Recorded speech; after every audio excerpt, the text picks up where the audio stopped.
The Premier is with me if you'd like to speak to John Brumby, 96900 693 13 13 32. Premier, good morning. Yes, good morning, Neil. I hear a whisper you're making an announcement on water restrictions today, is that right? Might be saying something a little bit later today on water restrictions. What might you be saying? Oh, well, that's for the announcement later today, Neil. Come on. I'll get into trouble with everybody if I keep preempting announcements. I don't care. You just want to be in trouble with me through media manipulation. I've got a leak that you're going to ease the water restrictions. Is that right? I'd prefer not to be in trouble with you, but well, I would. I think I indicated last week, actually, at a water event in relation to the desalination project that we were likely to look at water restrictions before the end of March, and that the likely direction was to ease them, yeah. Okay, so there will be an announcement today on water restrictions, correct? There will be, yeah.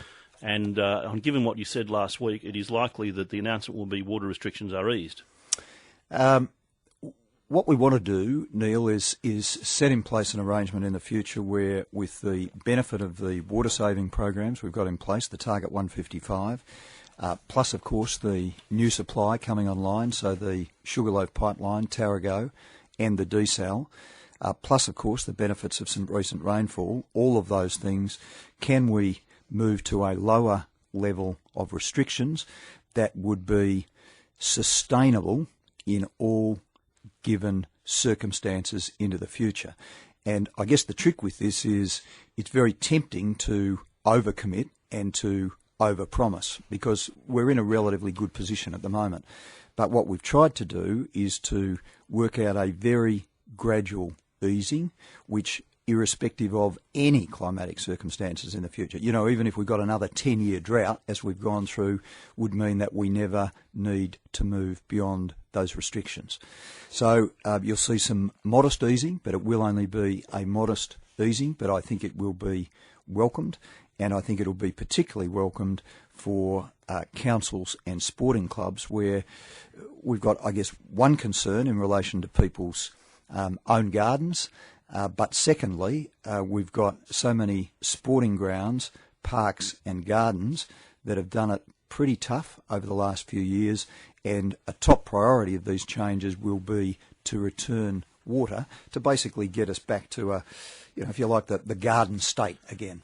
Well, I just don't understand, when you say sliding or a gradual, do you mean you'll introduce a certain level and that will gradually change to a level at which we'll stay?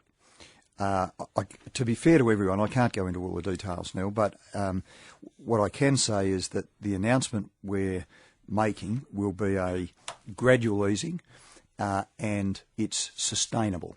So some people will say, well, why didn't we go further? That's, I think, what some people will say. Why didn't we go further?